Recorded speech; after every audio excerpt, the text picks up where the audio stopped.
Live from the Preston Highway Studios, it's 24-hour Purple People. Well, hello and welcome to 24-hour Purple People. My name is John Harper, and I am thrilled to have each and every one of you out there with us on this fine day. A fine day indeed. The weather is starting to turn. Spring is sprung somewhat officially. And on today's program, LouCity enters the round of 32 once again. Racing feels like they might have lost by 32. LouCity also ends a losing streak at Tampa. And we traded our bourbon, gentlemen, for just one time for some Jägermeister coming up. But first, let me introduce my good friends, ladies and gentlemen. First, he is the tailgating van master and the OG capo, whether he likes it or not. Ken Luther. Ken, say hello. How dare you say we are just going to drink Jägermeister one time? We're going to be the winners of this thing. I just found out today, though, that the Jägermeister Cup happened last year. I guess we weren't invited. Is that what happened? Not sure. Yeah, it was just League One, I think. Yeah, it's just League One. So anyway, we're going to be the first USL Championship winners of the Jägermeister Cup. Therefore, we're going to have Jägermeister how many times? 5? A bunch, hopefully. A bunch. Wraps up in October. That's all I know. Okay, I'm done. A bunch. Okay, introducing secondly, my other good friend. He is the author of the Purple Prose, Daltron himself, Matt Dalton. Matt, how you doing, sir? I'm not drinking any Jägermeister, period. I'd rather do Crank. I'd rather do Crank's Dirty Cousin Meth. Whatever. Like, I'm freebasing, whatever. I'll snort battery acid. I'm not drinking Jägermeister. It's not going to happen. Fair enough. Ooh. The choice is yours. If they yours. let me drink out of the actual cup, if they invite me onto the field and they say you can drink out of this physical cup, I'll drink it. But that's the only way. Is it a Jägermeister cup or is it just like a shot glass that's like glued to a post or something? I hope it is, but it's probably like a physical cup, like an actual pewter. What are those made of? What are what made of? Cups? Yeah, cups. What are they made of? Pewter? Silver? You're a pewter. We have already gotten way off the rails. Let's talk about the first cup before the second cup. The U.S. Open Cup, Louisville City, of course, playing Loudoun. We were a little, I don't want to say worried about this, but Loudoun obviously is a good squad. And shall we go to the highlights? We shall. Let's do it. Loudoun came into this match. They looked real good in league play, and it's safe to say that we had a pretty interesting lineup as well. I was very excited about Kevin Lambert coming onto the scene. I've been wanting to see what he could do starting a match. Near capacity crowd at Lynn Family Stadium. Ken, take it away. Yes, well, I wasn't there, so I guess it's because there were no seats left for me, and I couldn't get a ticket. But I did like the lineup. It was a strong lineup. Not as much rotation as we may see in the future. But I thought we controlled this game very well from start to finish. Loudoun is a very good team. And when you look at the statistics, the first thing that jumps out at you is we didn't have a lot of possession. And that's okay, because I think when we had our chances, and that was a brilliant move by Dia, I think we took the most advantage of them as we could. Gleedle also started. I thought that was a wonderful thing. And that was a very, very embarrassing, call it an error by the defenseman, heel passing it back to Perez, and Perez not making an easy shot, off balance, right into the goal. Yay, we're up 1-0. I wanted to call that a takeaway, but he just kicked it, like he just kicked it behind him. That wasn't a takeaway. That's embarrassing. I've done it many times, probably more times than he has. That's just the way it goes. I do appreciate the Jordan shrug that AP gave after he scored that goal. Yes. Very, very good. Classy. It's a classy move. AP was having fun out there. I think a lot of our guys were kind of having fun out there. Yeah. I'm also really surprised Damian Loss got the call to start. I thought we'd rotate our goalkeepers on this, but maybe we will for the Jägermeister Cup. He did start, and he had a couple of brilliant saves that we just saw one of them having right there. I've got a new thing for Loss, right? So frequently people talk about him, sort of making mistakes, getting a little risky. For every one good to great save that he makes, he gets two. He gets two bobbles. He gets two mistakes, and then we're even. Does a mistake result in a goal, or is it just not every time? Not every So time. it Not could be necessarily. 2 goals. It doesn't sound like very good math. The other thing I really I liked, never said it was good math. I just said it was the math that I was using. the other thing I really liked is we got to see McCabe come on for a half. So it's nice to see the elder veteran statesman come in and be able to put a lot of control in the game. So that was very nice to see. Loudoun is no slouch team. They have an interesting relationship. If anybody has read the news that they've recently joined Virginia soccer or something or other, and are probably finally cutting the cord with the DC United. So from the limited resources that they have had for years and years, still being able to play at this high level is so they're a very respectable opponent. They did also make some subs, bringing on more of their starters later in the game, but we were able to hold them off. McFadden also, again, up and down the pitch, getting the crosses in. Fantastic. Really wish Gleedle could have finished that. Would have been great for him to get a brace on the night. I think Loudoun handled us a little better than they did the first time we played, but they still couldn't handle us. Here's a mistake from Tosh that ends up with a goal. But we play Loudoun 2 more times, right? And familiarity can only benefit them at this point. So, I think so statistically, yeah.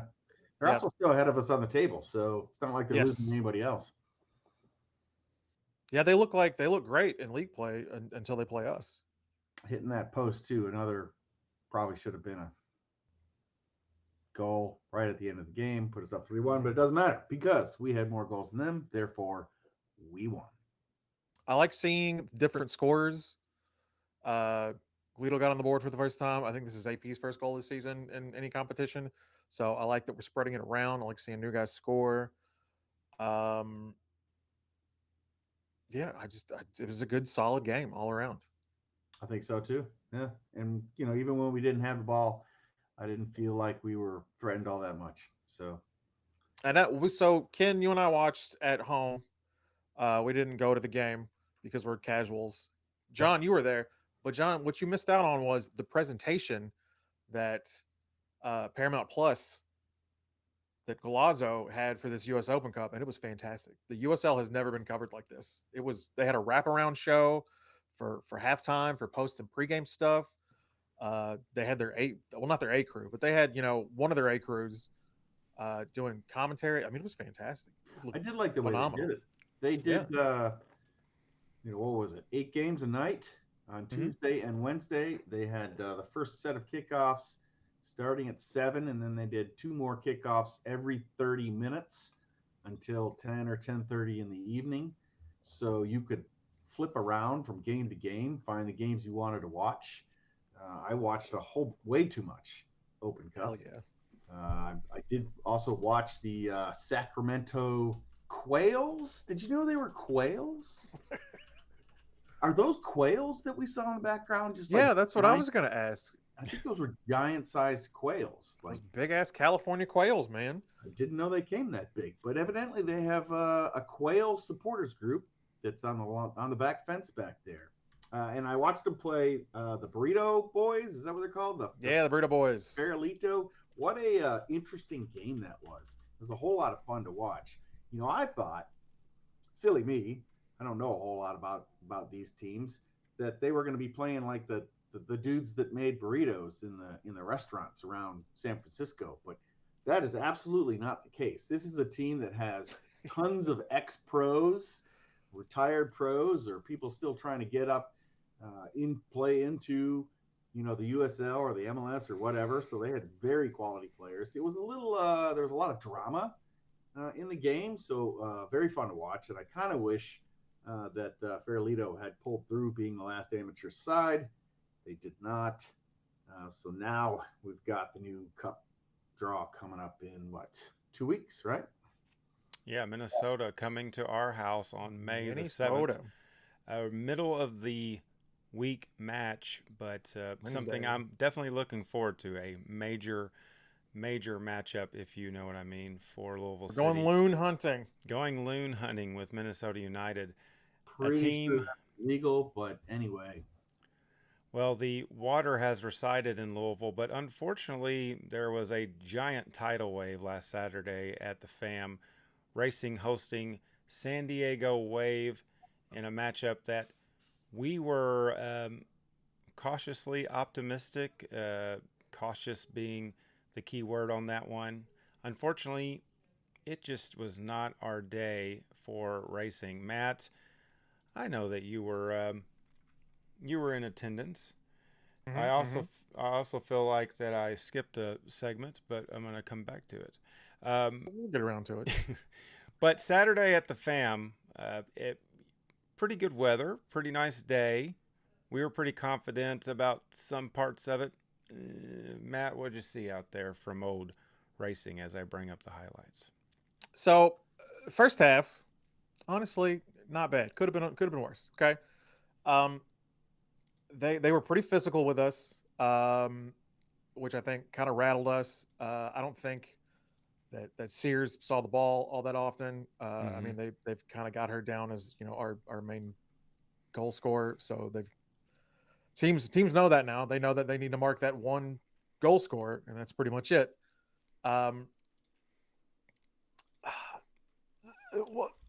all right, we'll start off the free kick, the Dolly free kick, San Diego's first goal. Did you guys watch the replay? Have you seen it recently? I did. I watched it today, and I want to get to that because I want you to pause it right at the free kick.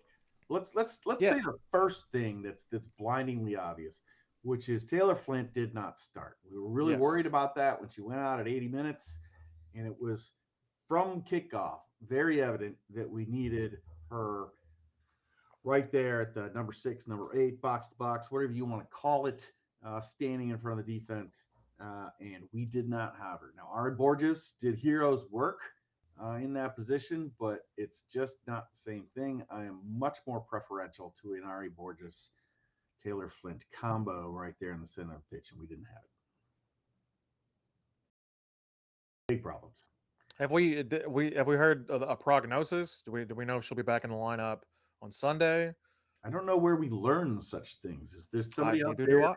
in Neither do I. podcast internet land know where we could learn what's going on with the team? You guys are supposed to be the ones to know that stuff. We're supposed to be the ones. Great. Okay. Well, I don't know where to Google it or whatever, or DuckDuckGo it. I can listen to the interviews, but they don't really talk about when players are going to come back. We did get to see Savannah come back later in the game. Yes, very good to see her get some minutes. But we still are missing some key and essential elements to our team, and it's getting a little sad. They had quite the attacking show against us. We really weren't threatening them all that much. 6 shots on goal. Now watch the free kick. Watch the wall. Tell me if you see anybody in the wall jump. I see them bend their knees. Yeah, they flex their knees. 2 of them look like they bent their knees, but they didn't look like they jumped at all. And that ball sailed right over the top. Yes. Look at that. Right over their head. And that's the area that Katie's not covering, right? Because of the wall. They had to, so everyone knew not to jump, so it had to have been planned out that way, right? I have no idea. I can't imagine they were worried about her going underneath the wall. Yeah, I mean it's pretty. You will sometimes see players lay. You'll have a player lay behind the wall just to take that away. But I don't.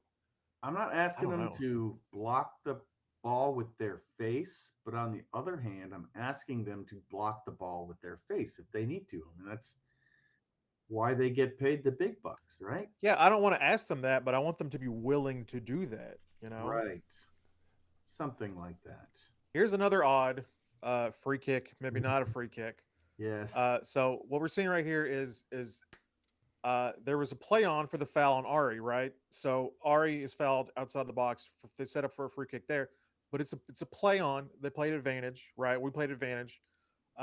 Further on in the box, I think it was Katie O'Kane was taken down, and then the whistle was blown after that, but there didn't really seem to be any clear indication whether the whistle was for this foul or for the foul on Ari further up. But the VAR official called it over, and I guess the ref saw what she needed to see, and this ended up being a PK for us. Right call? I have no idea. I mean, neither. That is in this incredibly ambiguous area known as VAR, because it certainly wasn't correcting a call that the official made on the field, because the official made the other call on the field. So we were all confused. On the other hand, it worked out swimmingly for us, and Ari Borges got the call to take the penalty kick, and I thought she did a very good job. Yep. In this one, in. She definitely took a hit. Ouch. Yeah, San Diego was pounding on us all game, and after this penalty, I mean, they were kind of bodying us in the second half. I think it just made them mad. Made the keeper fooled the keeper one way, went the other. So that was right before halftime. Yes, we had momentum going into halftime. It's a new game in the second half. We're all even right at halftime. We're all even. I don't know what happened, because we came out in the second half. Did we come out in the second half? Or are we sure about that? Maybe we didn't. Well, there they are playing in the second half. No, that's still extra. Well, that's still stoppage time. Oh, that's still first half, right? That was the there we go. 9 minutes of extra time that they give. So this is immediately on the second half kickoff. Again, somebody's on their back. Somebody's getting taken out. Yeah, there are a lot of teams that play us quite physically. Yes. So, I think it's just something we're a scrappy team, so it's just something that we have to deal with day-to-day basis. As long as the refs are consistent about it, it is part of the game, I suppose. Mm-hmm.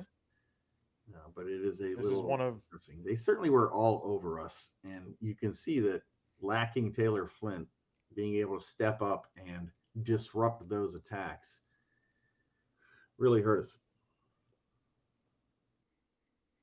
6 shots on goal for San Diego. We just saw one a couple minutes ago. We're about to see another one, I'm assuming. 6 shots in quality. On target. Yeah. On target. Just looking at a pure stat, shots versus shots, there's shots that are quality and shots that are not. Looked to me like Katie Lund really didn't see that until it was too late. I got lost in the crowd. Not her best performance of the game. We're going to see a very good. I believe it was Aaron Wright was kind of right there in front of goal, and she almost got a foot to it. Look at the way they cut right through us. They had look at all the green shirts in the box. Like boom, cut, split us right there, past the top of the box. 2 players, not one, but 2 standing right there. One of them wide open. The other one just stepped in front of the defender and slotted it into the far corner. It's got to be awkward for Haas, right? You're like stuck in the middle of their celebration. Like, get away from me, God. No kidding. This is I think when we went to take our little breather and walkabout. Yes. And through the legs. This one hurt, man. Substitutions about this time too. Savannah. I'm like, you could feel the air come out of the stadium after this goal trickled in, and it's an open air stadium, so that's pretty difficult. Savannah and Sanas came in at 56, 57 minutes. Yes, which is very good to see both those players come on. They would normally, if they weren't injured or coming off of an injury or what have you, they'd probably both be starting for us. So seeing our players come back to include Ellie later is a good thing. We just need to figure out what's going on with our best player, which is Taylor Flint.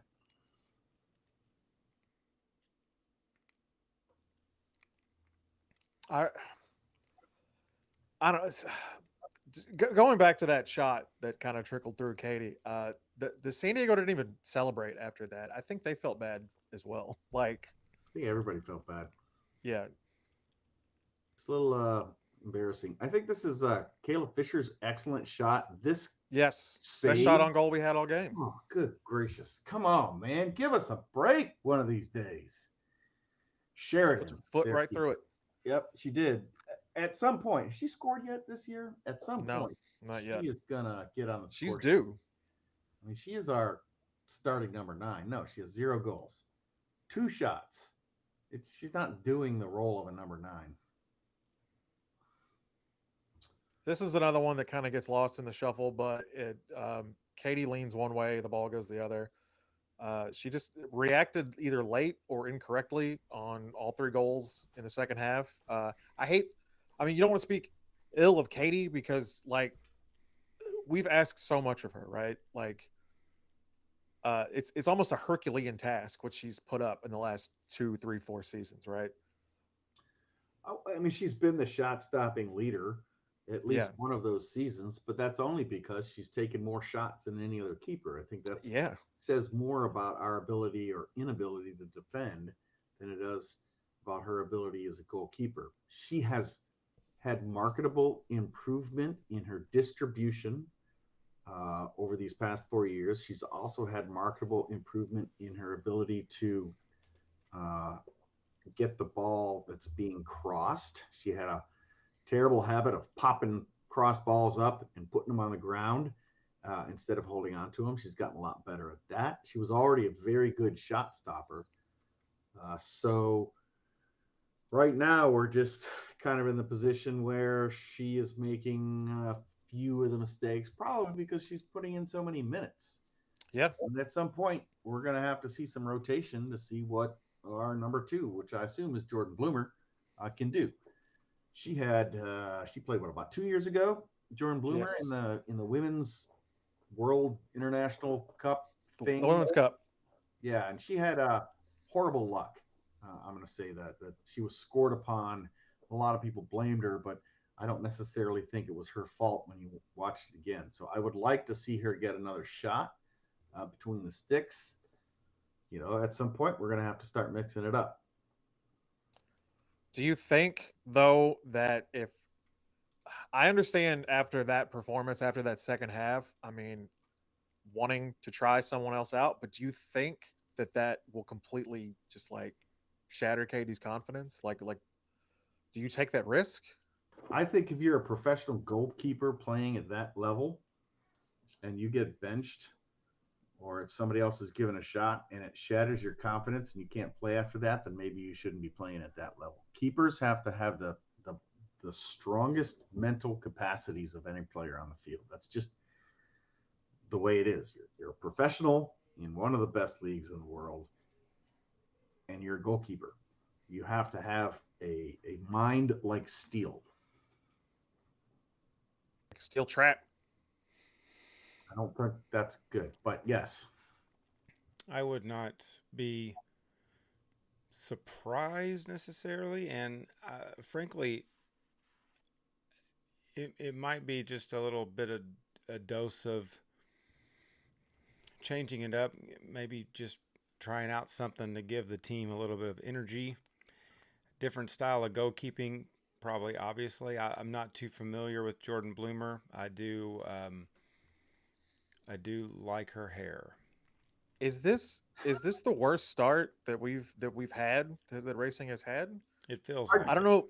I don't know. If, That's what I was going to mention. Like, I don't know statistically if the numbers kind of add up, but it feels like it. It feels like the worst start we've ever had, and it feels like when watching the players on the field, it feels like they feel that too. You know, I don't begin to know what the solution is. Whether it's different personnel or more personnel, or I don't know if it's a mental thing. If I really don't know. I think we have enough depth. No. My fear is we don't have a GM right now. So who's going out, and I'm not saying GMs go out and scout, but GMs set up the contracts and bring new players in and this, that, and the other thing. And I don't know who's doing that, so I don't know if it's happening. I assume something is happening. You know, our on the field performance that's run by the coach is not great.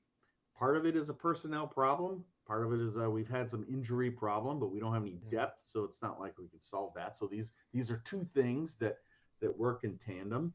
I think there is a confidence problem because we've never really, been consistently on the top half of the table, and these days the top half of the table, or at least the top four slots, are getting dominated by four teams, which is Gotham, Kansas City.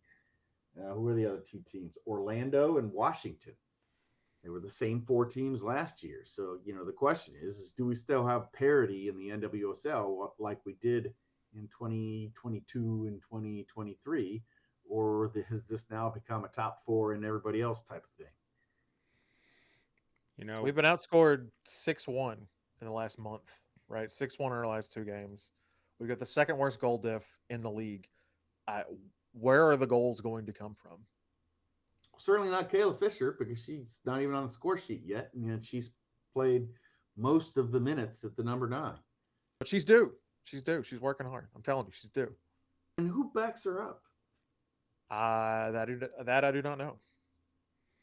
Well, I know that we were all pretty frustrated with that performance by Racing, and we hope that they turn it around. We will be previewing later the Thorns match, but something else that frustrates us is we get so angry sometimes about some things that we just want to grab our local pitchfork we have in the basement closet, or maybe a torch, and light it up. Pitchforks and Torches, a few little things, oddball situation here. To be honest with you, I don't know what the hell this segment is, but Ken, you do. So explain it to the people, Ken. This is a new 24-hour Purple People segment called Pitchforks and Torches. And one of these days we'll get like a little video of like the Muppets with the pitchforks and torches, something like that. Yeah, I'll get right on that. Yeah. So something that makes you completely incensed about the way we do things in American soccer. And my pitchfork and torch topic of the week is the round of 32 Open Cup draw, led by U.S. Soccer. So it kind of goes back to 2023, 2024, when the glorious and unfathomable, I don't know if that's the right word, MLS said, we don't want to play in the Open Cup anymore. We don't make enough money off of it. We've got all these other things to do, and blah, blah, blah, blah, blah, blah, blah. And U.S. Soccer probably said, oh, no, don't do that. You are our flagship league, blah, blah, blah. So we'll make a deal with you. Half of you will play, and if you have an excuse to not play, like who won it last year? LAFC says, well, we're already in 2 cup tournaments, so 3 cups is way too many, which is bullshit, right? Because if you're in Europe and you're a top tier league, you're going to play in everything, the Champions League, the Open Cup, the League Cup, the World Club Cup, if you make it that far. I mean, that's 5. So LAFC is saying they could only play in 2, so they don't have to play in the Open Cup this year. Whatever. But that's not what really gets me incensed. What really gets me incensed is the deal that seemingly was made between U.S. Soccer and the MLS is that the MLS wouldn't have to play any other MLS team in this round of 32 draw. Did you notice that the round of 32 draw was an MLS team against a lower league team in every single game? There are no MLS teams matched up against each other because that's the way they did the draw. They did some other stuff about, home and away and things like that, and that seemed kind of fair. But to do that already gives MLS a leg up on being able to go through, and already makes it harder for lower league. And that's what everybody wants to see. Everybody wants to see the minnow do a deep cup run and have a chance. But U.S. Soccer keeps making all of these deals with MLS because they are beholden to them, giving them an advantage. And I want to get my pitchforks, and I want to get my torch, and I want to go to wherever U.S. Soccer is. Chicago, I think. Ohio. Yeah, Ohio? Chicago. That sounds about right. Somewhere like that. No, I'm just running around my house. And We're just yeah. But that's my pitchfork and torch. That's my rant, and I will shut up now. Okay. Thank you for that. Wow. I do agree that there is definitely some not so friendly business with the U.S. Open Cup. I mean, Illusion. MLS is obviously terrified of the USL at this point, especially with the announcement of Pro Rel coming and all this. I mean, they're a little intimidating. I can tell you, circling back a little bit, Matt, you had talked about the presentation of the U.S. Open Cup. I was absolutely blown away with like the studio production. The in studio, we got the NBA on TNT treatment of the U.S. Open Cup, talking heads. I mean, that was fantastic. Which was, I think that's one thing I've beat this drum to death. But like USL overall TV production quality has to improve, has to get better, and I think CBS coming into the fold. I was telling Katie, I think CBS might be thinking, hey, let's get ahead of this. Let's start getting friendly with the USL at this point, because when Pro Rel starts, it's very possible that it's going to blow up and get more popular. I mean, it's already pretty popular. It's going to get more popular, we're hoping. Matt, now, I'm not going to leave this pitchfork thing yet, but I would like to ask you, because you gave me a little bit of media to play with. Would the scarf be considered a pitchfork thing? Yeah, let's go with that. Yeah, that's actually better than the one I've got. I'm not an angry person, guys. So picking a pitchfork and torches, not that Ken's angry, but all right, I take it back. He might be angry. Yes. One moment, please, good sir. Yeah. I know that you were quite upset about a little something here. I don't know if I'd say upset.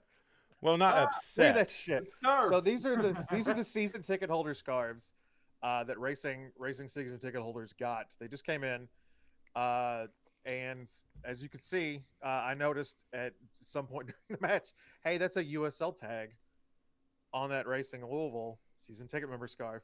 What are we doing, guys? Come on. Yeah. Good. Equally, those things that you gentlemen both brought up just now, equal. One took a little while and one didn't, but they are both. I like to get right very to the point, equal. Yes. Did we talk about beer sales yet? Beer sales. No, but fire up that lighter. Let's get that torch burning. What do you got? We have photographic evidence somewhere. We do. What do we do with it? Yeah, I think we put it somewhere. It's somewhere. We'll get to that next week when I can only set up. I can only prepare so much. Right. This is what we ask listeners to be cognizant of, is that the same beer may be more expensive depending on which end of the stadium you are at. We'll just leave it at that. We'll let people, kind of look into it, and then we will show evidence of such clear travesty proof in the future. Clear, undeniable proof. Concrete evidence, people. Back to soccer.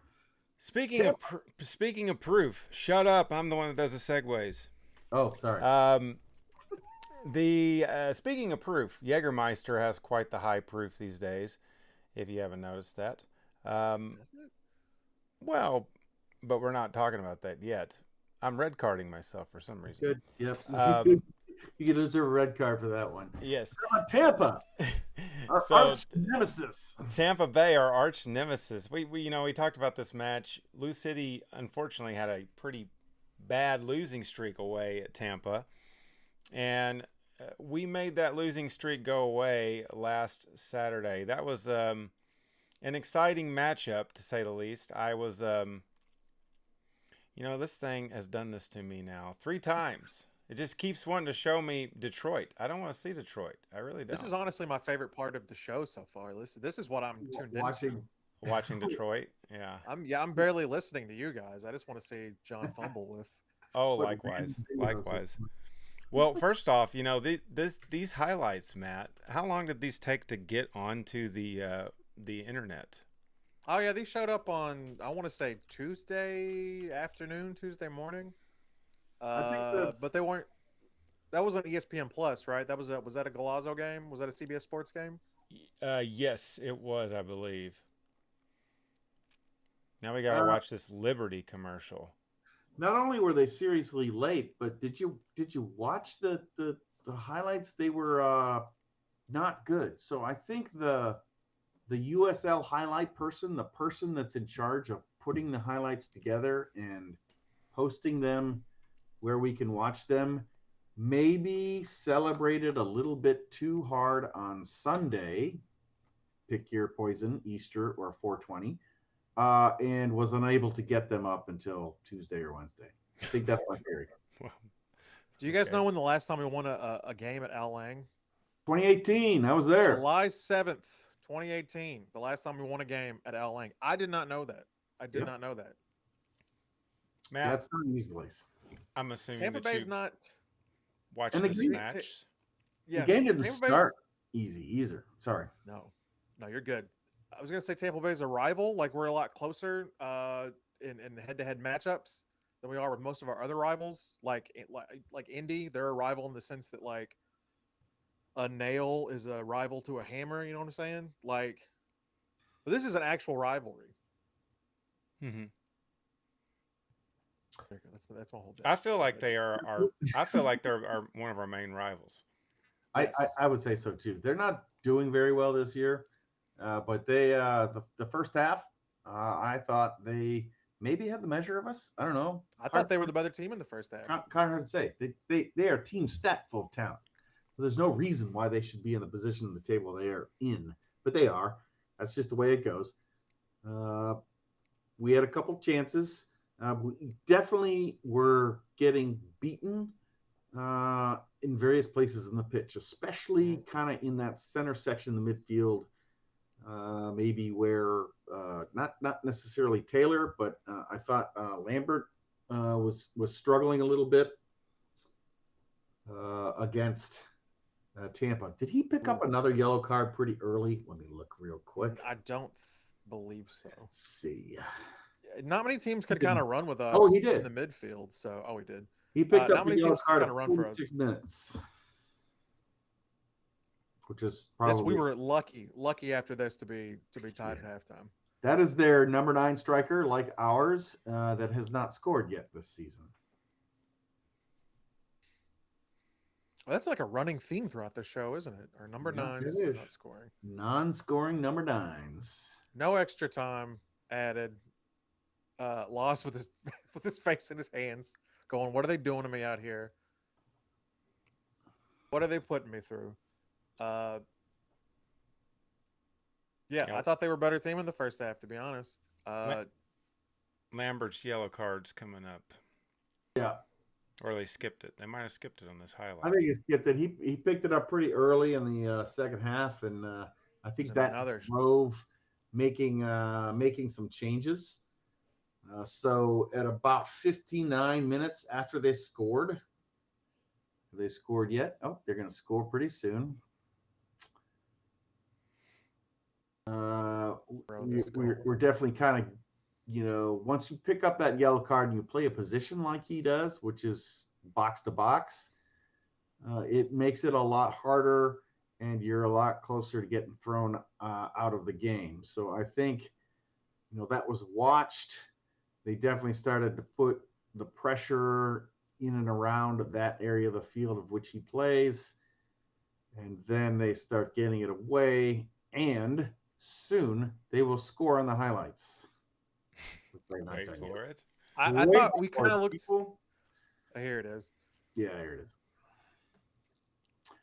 That, I think, was Lass's fault. What do you think? No, I'm going to tell you what happened. So first of all, Ollie Bassett is the guy that scored on us. And I don't know if you've seen a picture of Ollie Bassett. He sounds like a Harry Potter character. He looks like a Harry Potter character. And there was somebody in the stands with a wand. They were hexing that shot. That shot should not have gone in. There were outside forces at work. All right.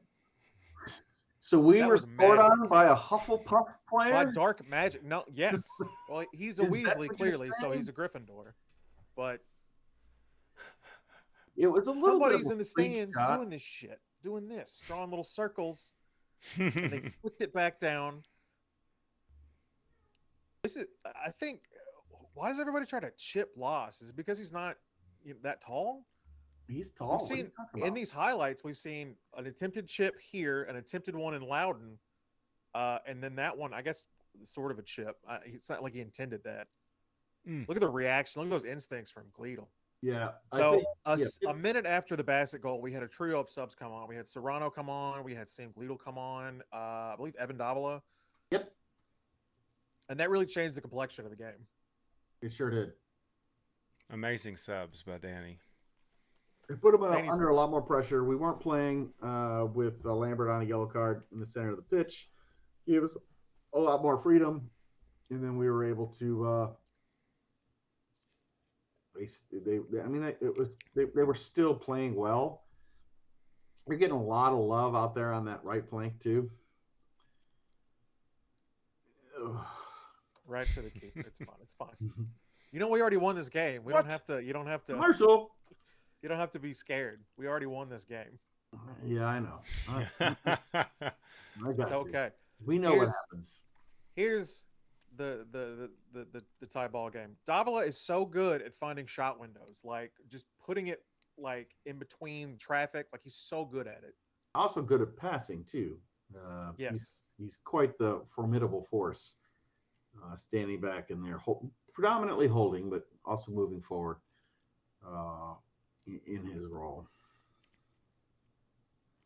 Yeah, so that put us 1-1. And then I feel like we just kept ramping up the pressure. A lot of wing play, and then being able to bring the ball in and cross it. So a lot of up the right wing. Yeah, it seems like both teams kind of moved away from that midfield play, which I think really opened the game up.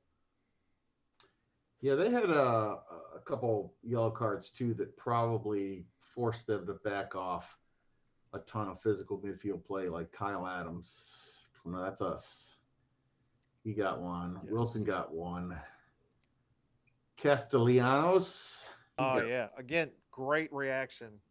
Great reaction from Gleedle there on that header. Like coming right to him, puts it right where he needs to.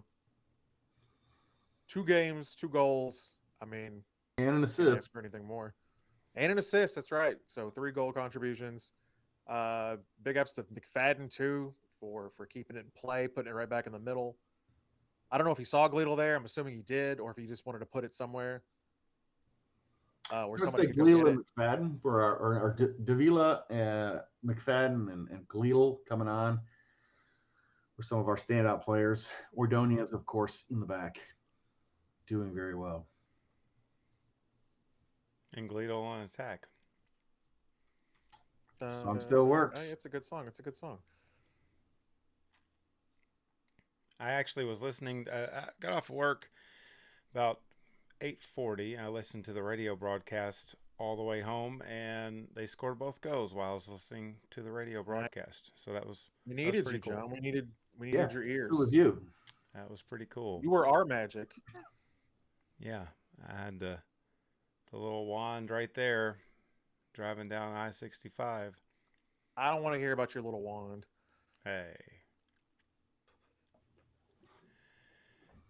Yeah, it was good to get the win at Tampa, and a team that, like I said, it had been a while, been like 7 years since we'd gotten that win at Tampa, so that was definitely something we need. Oh, now Ken's on a red. Why is he on a red now? Yeah, I don't know.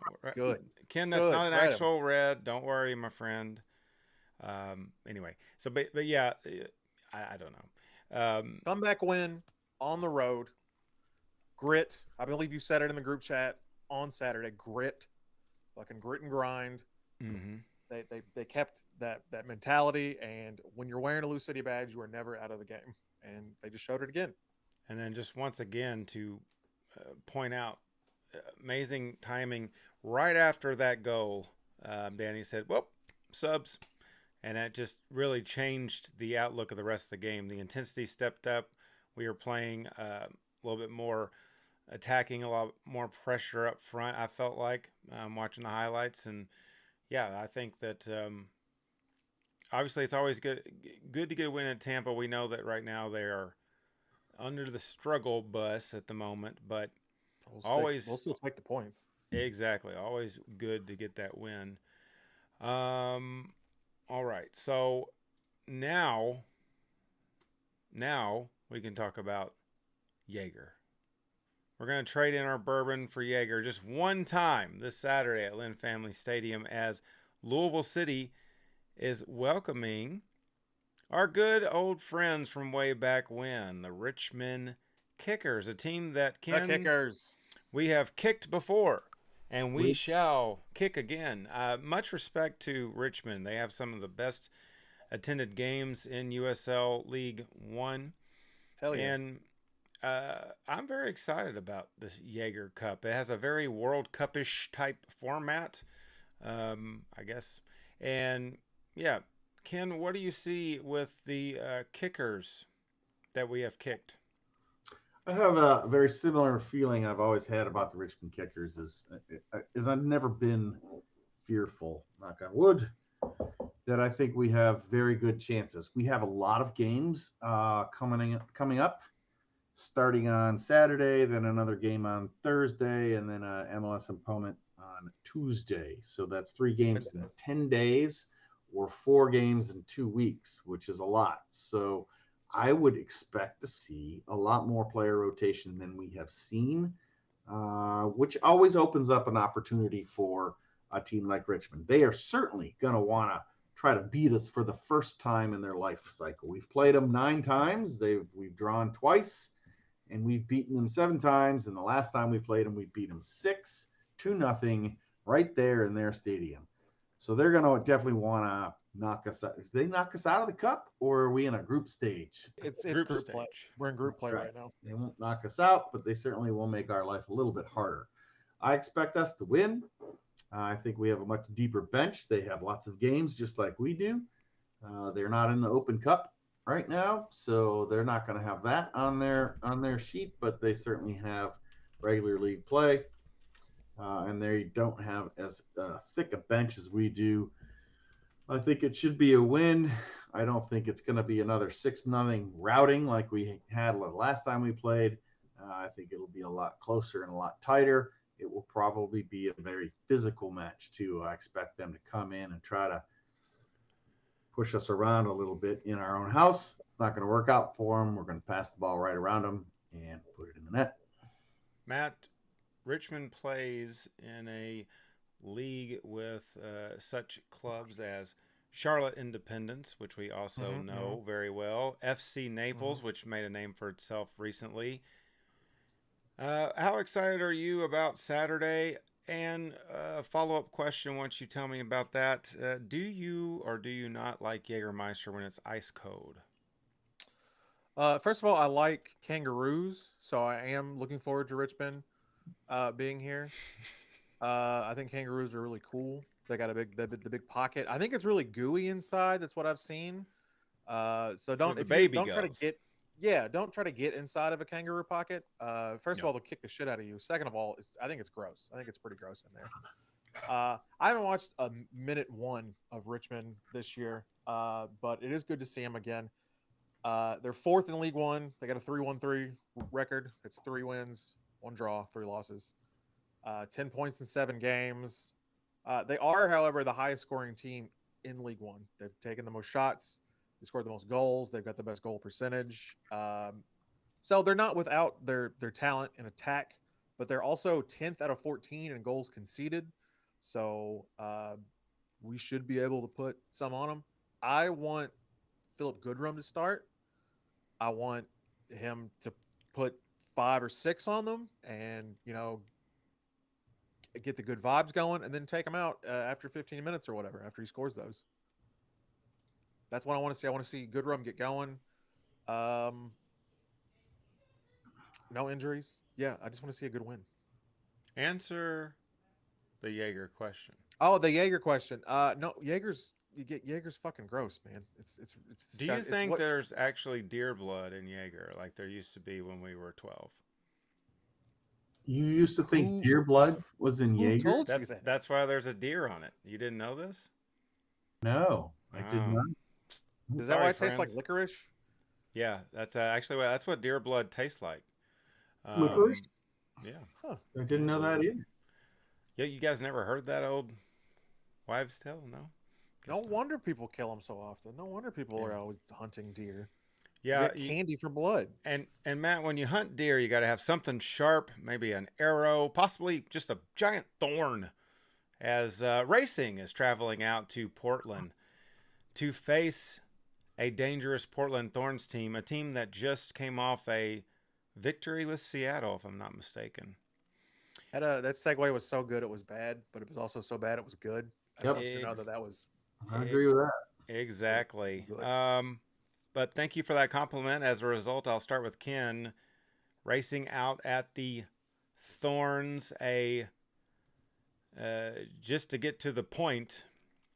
Go ahead, Ken. Well, the first thing there's a racing watch party at Hawks Corner off Goss Avenue. If you haven't been to Hawks lately, most Louisvillians have been to Hawks at some point in their life, probably the older ones when it was a soda shop back in the 1950s. But Hawks is completely different. It's now 4 or 5 bars and a little kiddie playground and all kinds of other stuff, all in one. It's like the O'Malley's Corner or the Phoenix Hill Tavern plus playground or whatever you want to call it. It's actually a pretty cool place. They have a sports bar there. So it should be a good time. We would love for people to come out, hang out, and tell us how wrong we are on the show all the time, which is cool. That's fine. Let's talk about Portland. This is going to be a very tough match. They have a lot of talent that's not quite gelling yet. They do have this player number 66 known as Turner. I think we're familiar with Turner a little bit because she used to play for us and we gave her away. They also have, who's that? Sam Coffey right there in the middle, playing their holding or box-to-box midfielder, depending on their role. It's going to be a tough match. What I hope is that Taylor Flint is healthy again and starts. Savannah DeMello starts. At least those two, and that should give us a possible chance if we can hold them off from scoring. It's they play on that turf field in their stadium, don't they? So it's something that we're not used to playing on. We've struggled out there. I don't know if we've ever won against them. When you have questions like that, it's usually best to not look them up to confirm. I want Taylor Flint to start. I want her to come back, and I want her to make Sam Coffey look like shit. I want her to show Sam Coffey how it's really done at the 6th spot. Right. I want her to get Sam Coffey starts on the national team. 5 wins to they've had 5 wins to our 2, and we've had 1 draw between the 2 clubs. Have we ever beaten them in Portland? About to be 5-1-3, baby. Have we ever beat? We had a draw at Portland in 2024. We had a lost Portland. They beat us at our place. No. Right. That was what I was afraid of. But there's always time for everything. First time for exactly. And it's the first time for one more new segment before we get out of here today. We're going to end on a happy note, gentlemen. Balloons and streamers, 2 things I never had at any of my birthdays. It was a rough childhood. But we have them on the program today. Yeah, deep cut there. Matt, I had another. A pitcher, yes, a pitcher, right? Yeah. I think I know the one. I think I know the one this time. All right, not that one. Maybe this one. No, that's Ken's. Okay, that's Ken's. Okay, how about that one? Oh, look at so this is a dog we saw at 10:20 before the game. It really has nothing to do with anything, but just look at this dog, man. Look at this dog. I love dogs. It's a great dog. I love dogs. Oh, prepare shit. yourself. Prepare yourself. It's coming. Here it comes. I promise it's gonna work this time too. It didn't work. You I'm did trying to to red yourself card again. people. And I'm only getting the background red. Oh well. You Okay. red carded yourself. I just keep red carding myself. I'm unmutable. All right. It is a fluffy, cute dog. Look at that face. All right. What about you, Ken? Well, okay? Streamers and balloons, right? That's the segment. We have a picture of streamers and balloons somewhere. We'll straighten it out next show. Matt, what's your streamer and balloons? What is your area of celebration? I'm gonna go off the cuff Hmm. this week. I did have another one planned, but look at that dog. Anyway, I just we have a team here that needs our support.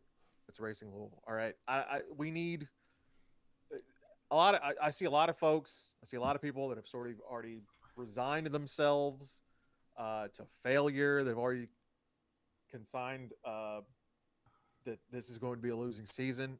It's not over, guys. Like, don't give up at the first hurdle. I mean, Christ, like we're gonna get healthier. The team's gonna have time to gel. It's not all forlorn. All right, that's it. That's my mini rant. I agree. Okay. Well, Pika said it in her post interview. We're only 5 games in. We're only 5 games in. Right.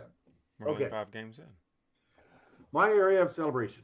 I like to watch the games high in the stands, row N. I like to watch the games very, very high. I thought you were going somewhere else with that.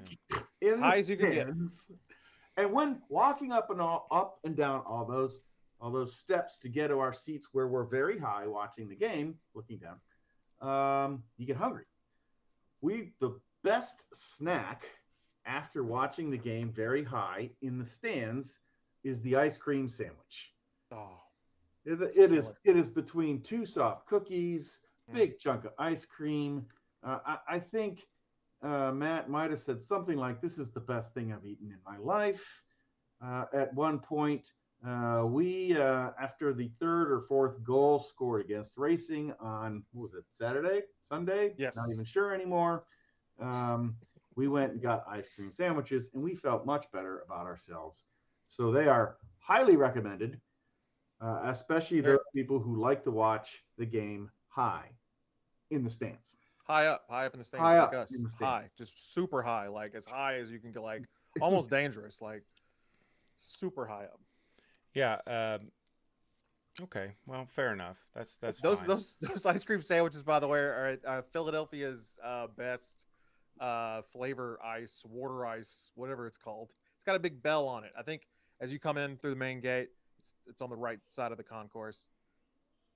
Okay, I've got something. This really isn't a balloons and streamers. There's a couple of balloons and streamers. Celebration on Sunday night. As Matt, you know where I'm going. My boy wins his 17th World Championship at WrestleMania 41, live from Las Vegas in front of a capacity crowd. I was so excited. Now, I got one more thing for you, gentlemen. So, you guys know that I really like baseball, and I know that you guys don't give 2 shits about baseball. What I would like to show you is Detroit. Yes, and Sweet. Louisville City. Would this possibly spur more interest? This is a march to the match. Dodgers fans in Wrigleyville in Chicago. A march at a baseball game. Now, I would like to add that the Dodgers were walked off. The Cubbies coming back down 10-5, I think, at one point, winning 11-10 in this game last night. Lots of fights in the bleachers. Gentlemen, if you never care anything about baseball your whole life, that's completely fine. You have to go to a game at Wrigley Field and be in the bleachers. There's nothing really like it. High it is so in the much fun. bleachers? High up in the bleachers even. High up in the bleachers, the friendly confines. The bleachers are general admission, but this is a first for me. I don't know if this is a tradition. Look at all these Dodgers fans. Is this nuts or what? I have read about this. Specifically, the Dodgers, they have supporters groups. I don't think they call them that. I think they're sort of officially team sanctioned. I think maybe the teams sort of started them, but they are supporters groups and all, for all sense purposes. Yeah. No, this is pretty cool to see. And then as I was searching for this video, I found lots of fights. Oh, lots of fights in the stands. That's what baseball needs more of. Oh, Yeah, well, fights. yeah, lots of fights. And Wrigley also has the tradition of the solo cup snake, which is everybody in the bleachers, they just pass the solo cups in one direction, and they make this snake that just is ungodly long. I'm telling you, it's a lot of fun. It's about 5.5 hours from your house, and it's a lot of fun. So that's something I wanted to share. That balloons and streamers, anytime the Cubs walk off, it's balloons and streamers in the Harper household. So I will say that we've got the supporters groups in baseball. I know the NBA and the Clippers have their big wall, right? They have their big standing section. So yeah, soccer's leaking. It's influencing all these other lesser sports here in America. Yep. And I also want to do one last thing today. I want to say that this kit, gentlemen. Oh, look at that. Beautiful. Yes. This is mostly to kind of troll my friends Matt and Ryan, the RIFC podcast. They beat Maine, so Maine's out of the Open Cup. And now Rhode Island has to face really, truly their arch nemesis, New England Revolution. These two club fan bases do not like each other, best I can tell. So that's exciting. So I'm looking forward to the Revs, right? Yeah, I believe so. I believe they will. Did the state of Maine sponsor the Hearts of Pine? Is that the state of Maine? I think it's the Maine tourism. Yeah. Yeah, I think it's the tourism. Yeah. Awesome. I mean, that's really why I like this kit. It just says Maine, period. Period. I love it. I absolutely love it. Maine is beautiful. I'm going back up there this summer. So I hear they have good trees. They have amazing trees and 5 cities. Yeah. Wow. 5 cities. Yeah. Trees in the cities? Yeah. And the heart of a stone, hot, whatever. A man's heart stonier. Bah. What? At Pet Cemetery. Yeah, whatever. All right. All right, guys. Any closing thoughts before we get out of here this fine day? No. I think I said it all. Ken, have you said it all as well? Are you going to go up high on Saturday and get more ice cream? Probably. If I get high enough, I will get an ice cream. It's high enough. Row N, row P. Oh, bro, you don't have to worry. We're gonna get high enough. Yeah. That will probably, if you want to find us during a match, come up to row P. That's where we've been getting very, very, very lit. And I would say that this Saturday is going to be no exception. Guys, I also want to say I predict we are going to have a good Richmond kicker turnout. I think we're going to have a lot of traveling supporters. Yes, I feel like we're going to have a lot of traveling supporters at this match. So I'm super excited. I have not been off on a weekend in quite a while. So you guys know from the history of knowing me, when it's been a couple of weekends and a match is coming, I'm going to go full throttle this Saturday. So are they going to bring the kangaroo? Are they going to bring Kicker or whatever his name is? I don't know. I don't know about that. We'll see. All right. That's all the time we have for today's program. Thanks for watching. Don't forget, we don't really ask this kind of stuff, but hit the like button, subscribe, and do all that good stuff. And give us a good rating on Spotify. There's an audio version of the program that will be available soon.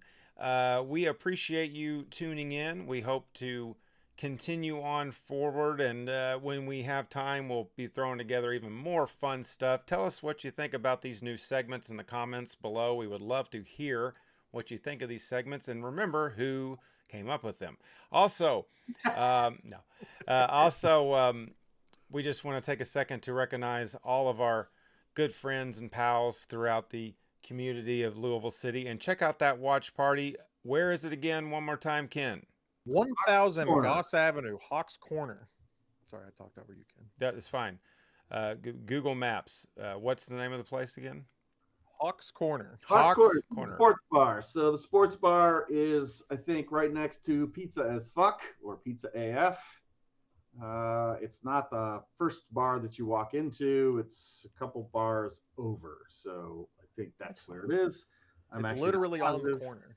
Well, folks, 4 p.m. on Sunday, go get lost trying to find this racing match. And we will see you next time. We are 24-hour Purple People for Ken Luther, Matt Dalton. I'm John Harper.